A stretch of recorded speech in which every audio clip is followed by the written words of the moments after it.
추수감사 주일 맞이하면서 말씀의 제목을 이렇게 정했습니다. 감사절에 생각해보는 것.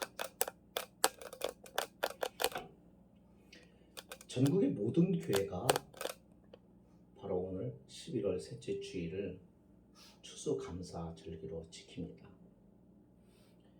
우리가 잘 아는 대로 이 추수감사절기는 하나님의 은혜 속에서 살아왔다고 하는 믿음의 고백이죠.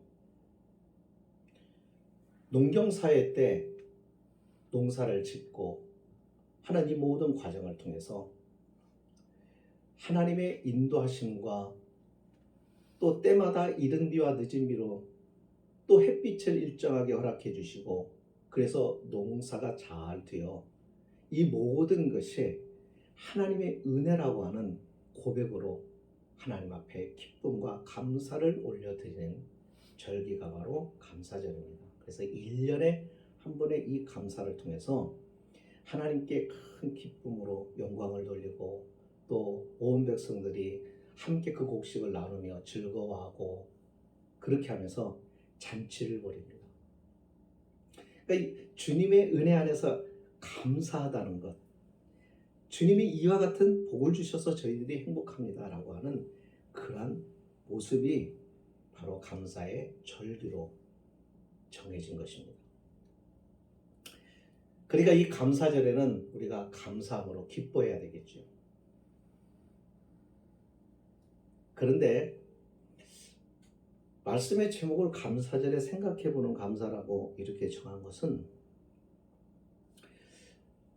감사라고 하는 이 절기가 1년에 딱 2번 있습니다. 봄에는 백주감사가 있고 가을에는 추수감사가 있는데 사실 하나님의 은혜를 생각하면 매일 매 순간을 감사를 해도 모자라요. 그런데 우리가 그 감사를 잊어버리거든요.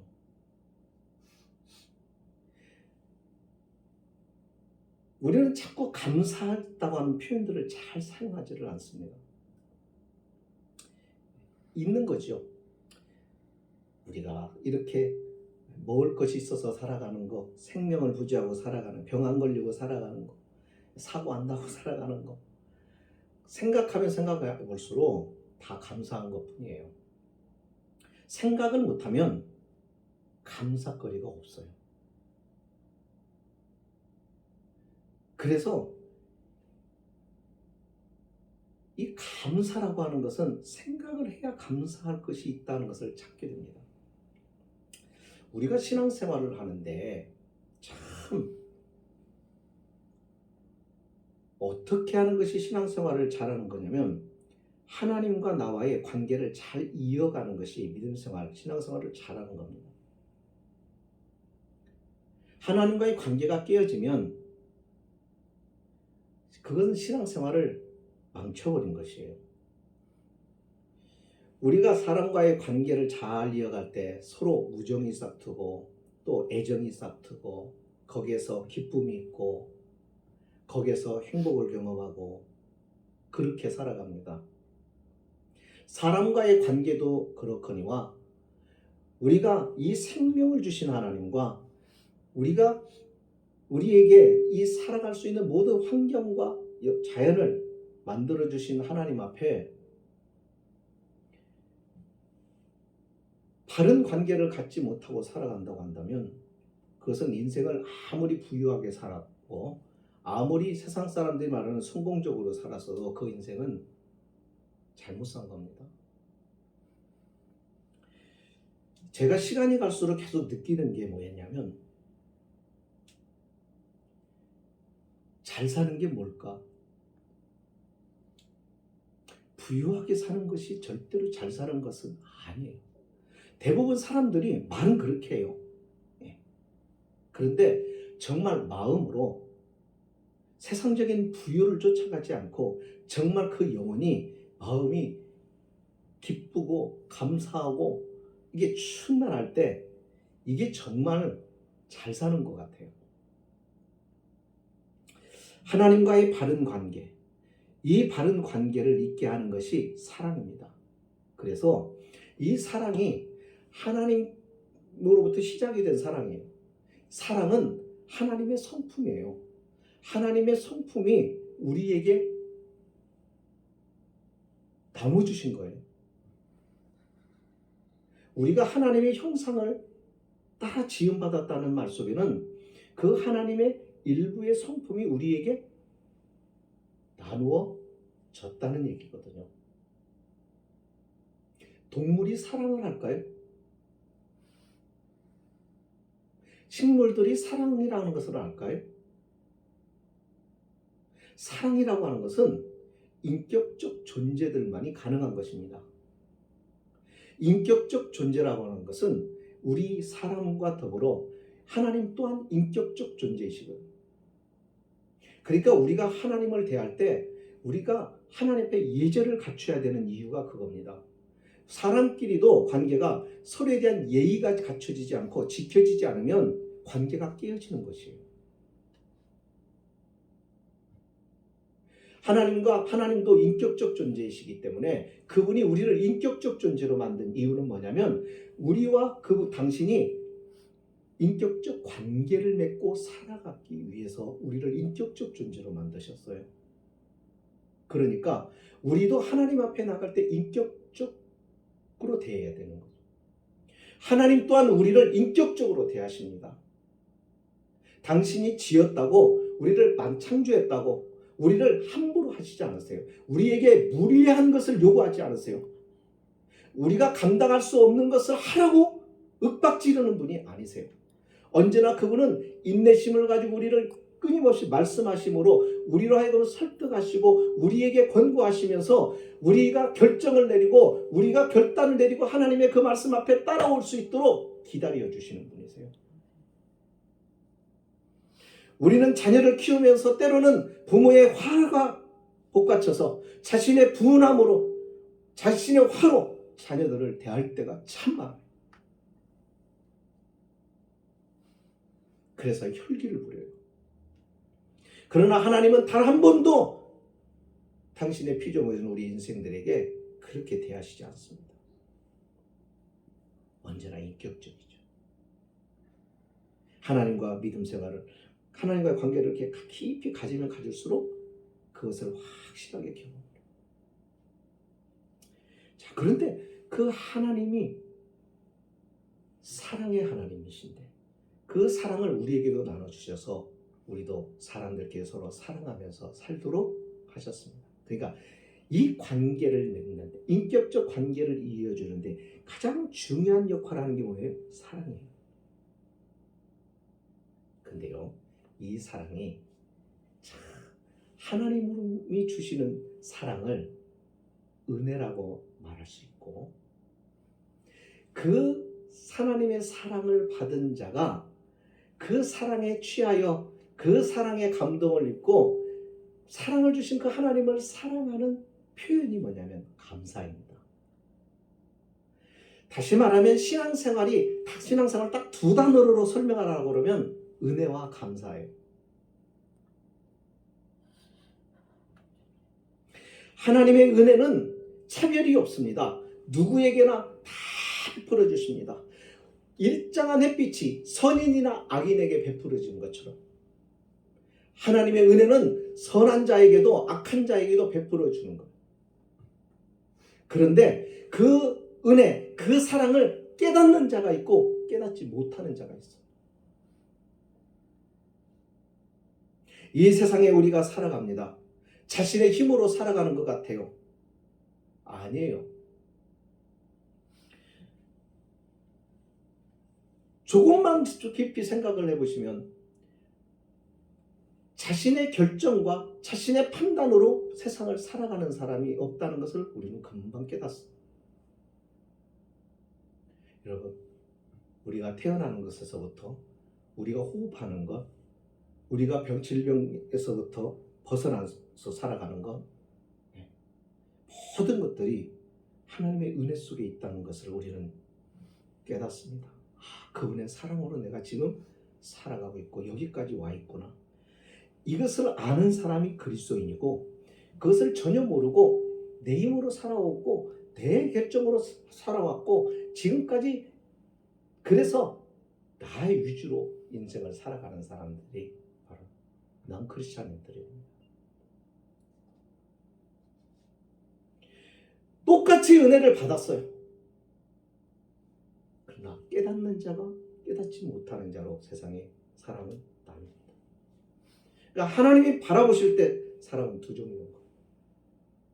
하나님이 베풀어 주신 은혜, 생명을 주셨고 삶을 주셨고 인생을 허락해 주시고 모든 환경을 허락해 주시고 때로는 재능도 주시고 물질도 주시고 건강도 주시고 그 근원이신 하나님을 알고 그 은혜, 그 사랑을 깨닫고 그 은혜에 감사하며 살아가는 사람과 그렇지 않은 사람, 하나님의 은혜는 두 종류의 사람.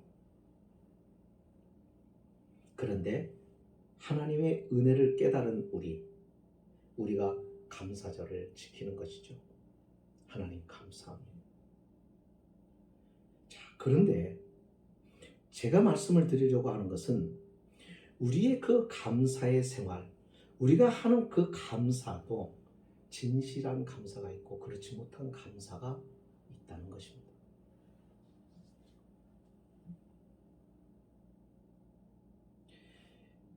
왜 그러냐면 우리의 마음의 감정이라는 것이요, 우리를 속일 때가 참 많기 때문이에요. 예를 들면 베드로 보세요.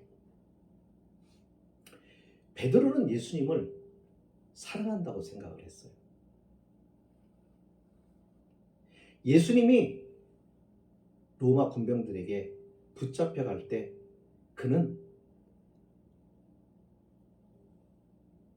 예수님을 사랑해서 예수님을 보호하고 싶고 지키고 싶어서 그는 칼을 빼어서 말고라는 사람의 귀를 자를 정도로 주님을 사랑하는 것처럼 생각이 됐어요. 여기까지만 보면은 정말 다 베드로처럼 이렇게 하는 사람이 있죠. 어떤 제자가 그랬어요? 아무도 그렇게 못했어요. 아무도 그렇게 용감하게 행동하지 못했어요. 근데 주님께서 베드로를 책망하시잖아요. 혈기 부리지 말라고. 그러면서 뭐라고 얘기하는 줄 아세요? 오늘 밤 내가 세 번 나를 부인할 거다. 베드로는 이해할 수가 없었어요, 주님의 말씀이. 그런데 결국 그가 예수님을 닭울기 전 3번씩 부인하죠. 베드로가 땅을 치면서 그날 그 닭의 울음소리를 듣고 주님을 부인한 것이 기억나서 땅을 치며 통곡했던 이유가 뭐냐면 자신의 감정에 자기가 속았다는 것을 깨달은 것입니다. 자기는 주님을 사랑한 줄 알았는데 아니었던 거예요.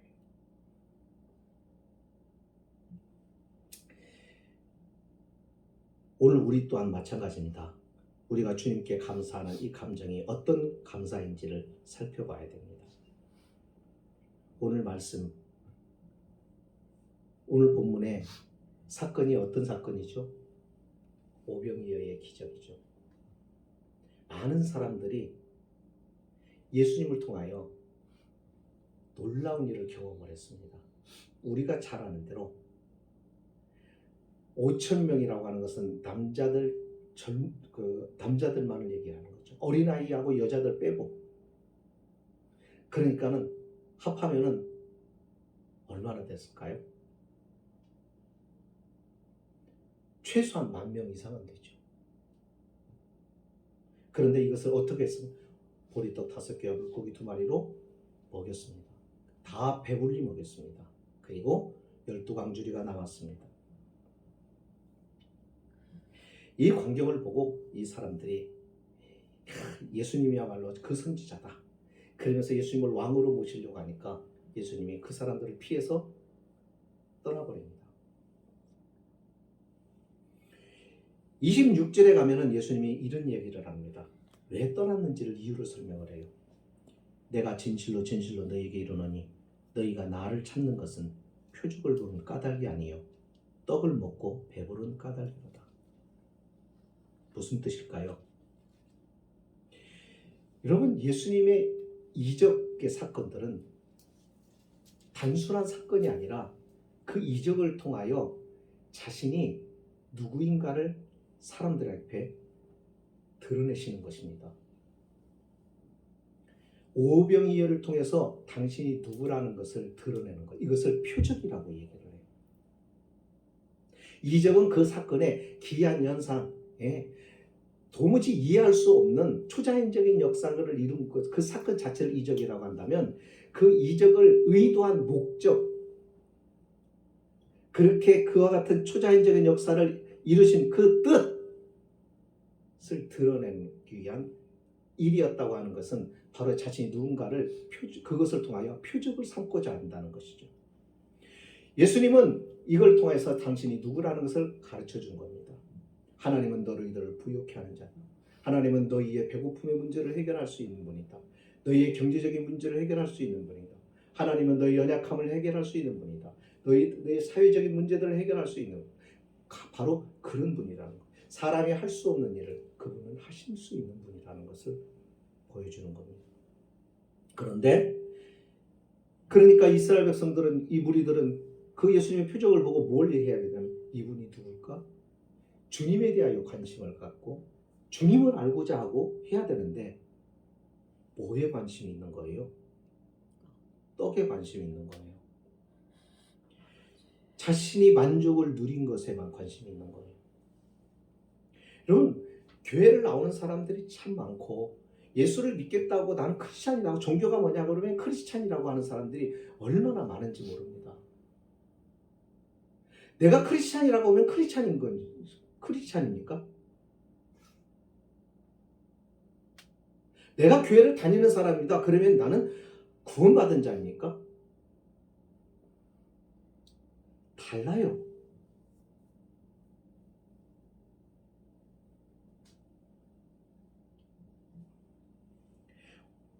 오늘 그거예요. 내 관심은 주님입니까? 아니면 주님으로부터 내가 누리고자 하는 것인지, 우리는 이것을 구별해내야 되는 거예요. 그래야 내가 가지고 있는 감사라고 하는 것에 진정한 감사인지 아닌지를 제대로 알 수가 있고, 내 감정에 내가 속지 않게 됩니다. 여러분, 내가 나를 속인다는 걸 여러분들 그걸 알아야 돼요. 신앙생활을 우리가 잘 하려고 하면요, 적나라하게 나라고 하는 존재를 알아야 됩니다. 여러분, 내가 그렇게 신실한 자가 아닙니다.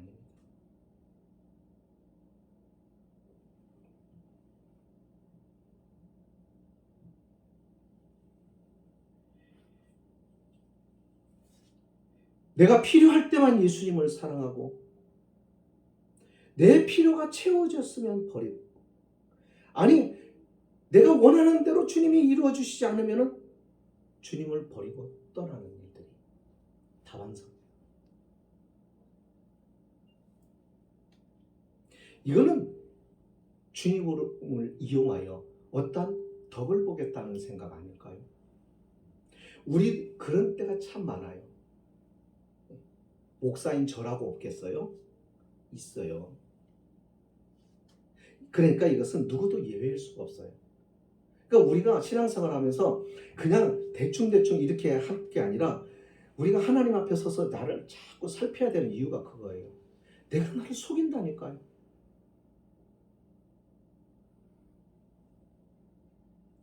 윌리엄 바클레이라고 하는 유명한 신학자요 성경 주석가가 있습니다.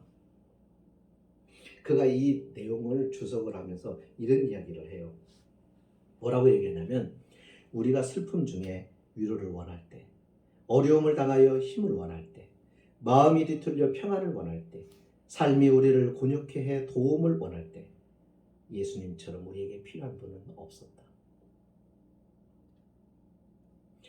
그때 우리는 그에게 나아가서 그와 동행하면서 우리의 마음을 그에게 열어놓았다. 그러나 예수님이 좀 엄격한 희생을 요구한다든지, 어떤 노력을 하라고 촉구한다든지, 십자가를 지라고 하시면 우리는 그와 무관한 것처럼 그를 외면했다.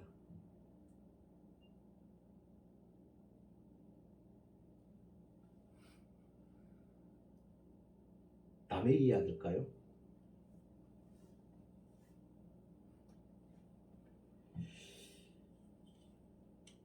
이게 우리의 본심이에요.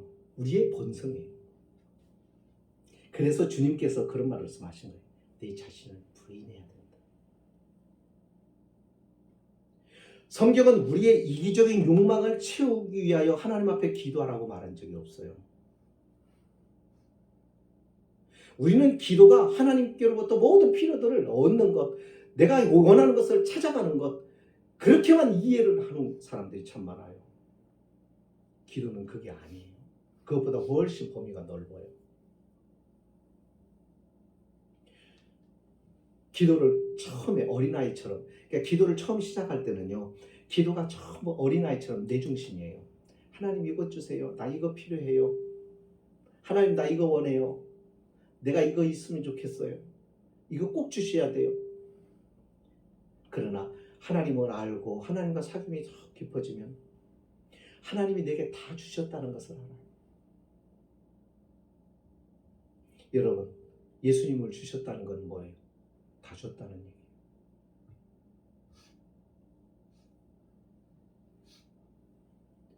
어떤 부모가 자기 자식을 내어줄 만큼 사랑하는 것이 있어요? 자기 자식보다 더 사랑하는 거 있어요? 하나님께서 아들을 주셨다는 것은 다 내주셨다는 얘기예요. 그러면 알아야죠. 아, 하나님이 다 주셨구나. 그러니까 우리가 믿음으로 살고 하나님께 순종하고 살면 하나님께서 우리가 갈 때마다 하나님 이것 주세요, 저것 주세요 안 해도 우리의 필요들을 채워주신다는 거예요. 하나님께 요구하지 않고 기도하지 않는, 믿지 않는 사람들도 잘 살고 잘 살잖아요. 누리고 살잖아요. 그들이 하나님 앞에 기도해서 누리는 거예요? 아니잖아요. 에이, 그런 목사님 뭐 하나님 안 믿어도 되고 기도 안 해도 되겠네요? 그 얘기가 아닙니다.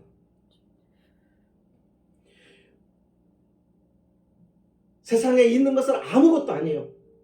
돈이나 명예나 어떤 재능이나 그런 것들 아무것도 아니에요. 여러분, 우리가 이 세상에서는 그것들이 크게 보입니다. 야, 저 사람은 많은 재물을 가졌대. 부자래. 저 사람의 지위가 저 정도로 높대. 부러워할 수 있는데요. 그거 아무것도 아닙니다. 하나님 앞에 나중에 다 서잖아요. 그분 앞에 서면요, 다 쓰레기들입니다. 의미가 없단 말이에요. 결국 남는 것은 그분 앞에, 창조주이신 그분 앞에 우리의 생명과 존재를 만드시고 그리고 우주와 만물을 창조하시고 모든 심판을 주관하시는 그 하나님 앞에 딱 섰을 때 남는 게 뭐냐 이거예요.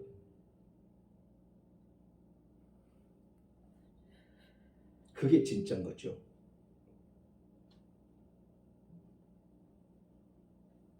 하나님을 알고 하나님에게 순종한 것.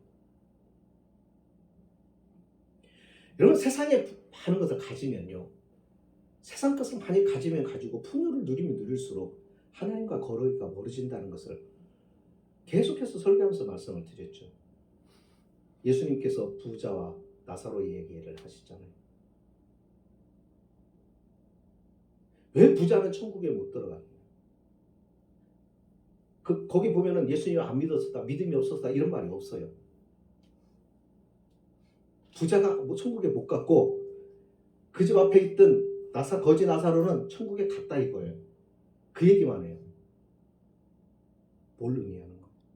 부자는요, 재물을 의지하고 그게 자랑이고 그게 하나님이 되는 거예요. 그러다 보니까 신앙을 가질 수 없는, 그의 마음에 하나님이 자리 잡을 데가 없는 거죠. 하나님의 주인으로 할 자리를 만들어 놓지 않는 거죠. 오늘 그리스도인들도 많은 그런 사람 많아요. 그러니까 껍데기는 예수를 믿어요. 교회를 다녀요. 직분도 가져요. 목사예요. 그런데 하나님은 그런 거 안 보시잖아요. 중심을 보시잖아요.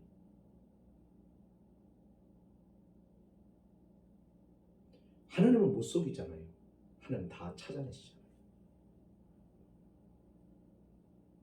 그게 중요한 거예요. 하나님 앞에서의 삶이죠. 그분을 의식하며 살아가는 것이죠.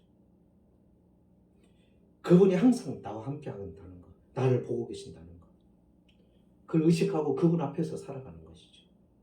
그게 믿음 생활이고, 그것이 하나님과의 관계를 이어가게 하고, 그것이 나중에까지 이어질 때 하나님은 바로 그런 사람을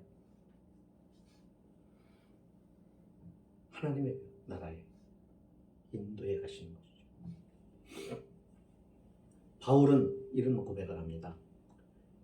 그의 죽으심과 합하여 세례를 받음으로 나는 장사 지낸 바 되었다. 죽었다 이거예요. 주님이 십자가에 죽으실 때 나도 죽었다. 갈라디아 6장 20절에서 그리스도와 함께 자기가 십자가에 못 박혔다라고 말해요.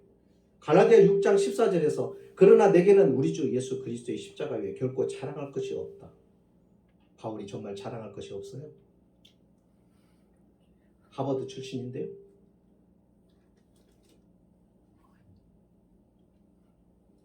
근데 자랑할 것이 하나님을 알고 하나님의 은혜를 알고 예수 그리스도의 십자가의 그 은총을 깨닫고 나니까 다른 것들이 다 아무것도 아닌 거예요.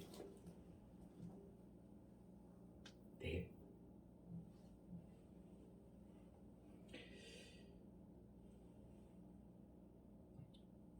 진실한 감사는요,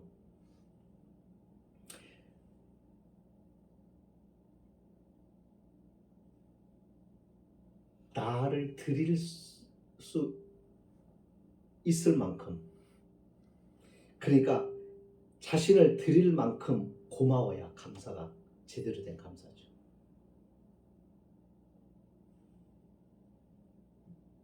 하나님 감사합니다 하는데 자신을 하나님 앞에 드릴 만큼 그렇게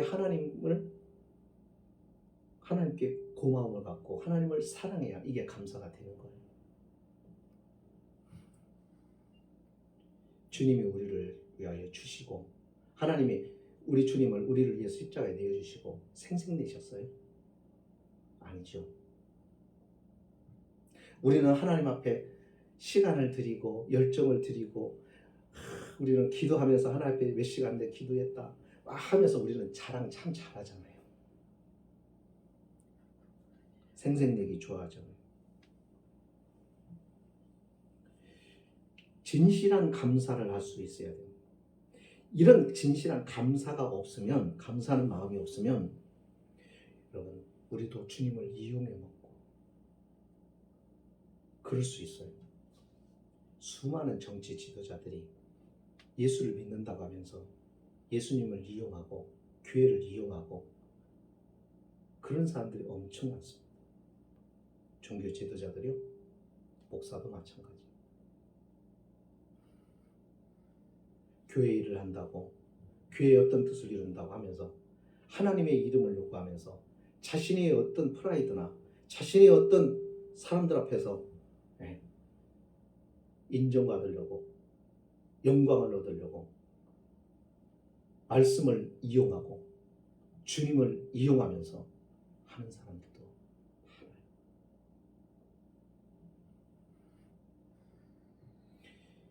흑인의 노예제도 당시 믿음을 가졌던 사람들에서 만들어졌어요. 여러분, 선교한다는 이름으로 가서 식민지화 시켰어요.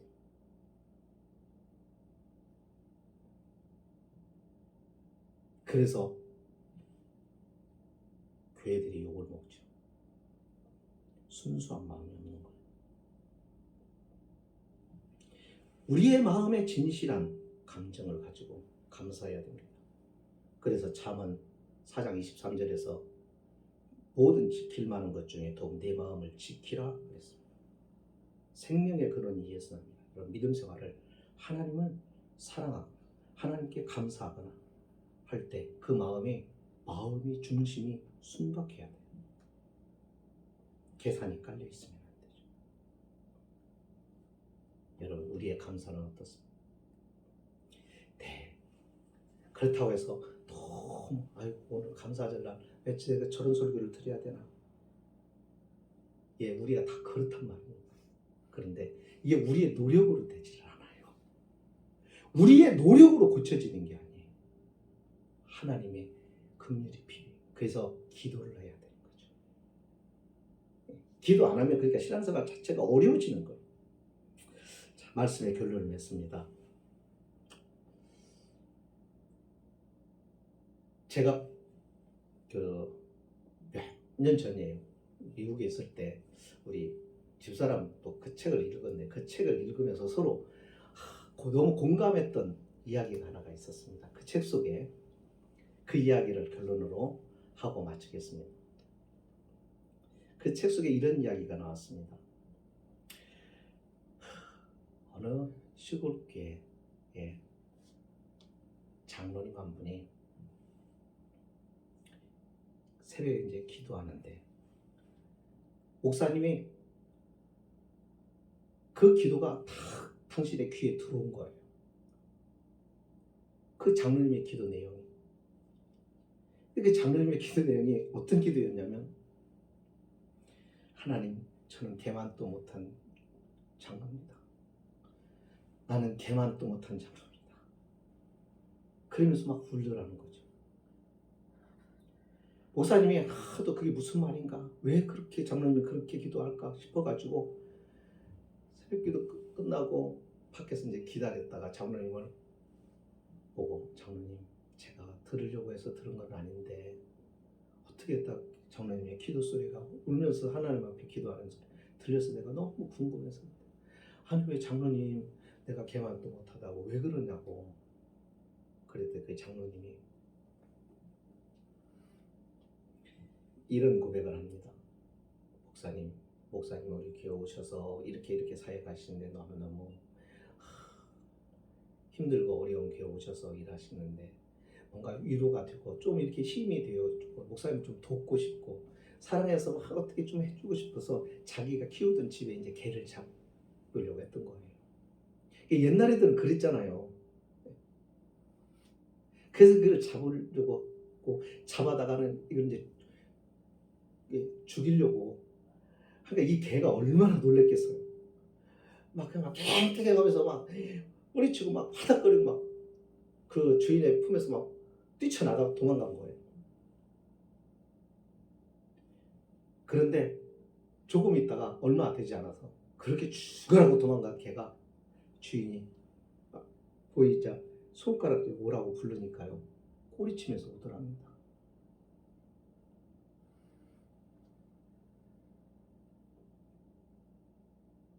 그걸 딱 보는 순간에, 이야, 나는 하나님 앞에 개만큼도 안 되는 신앙생활을 하고 있구나. 그 생각이 들더라고요.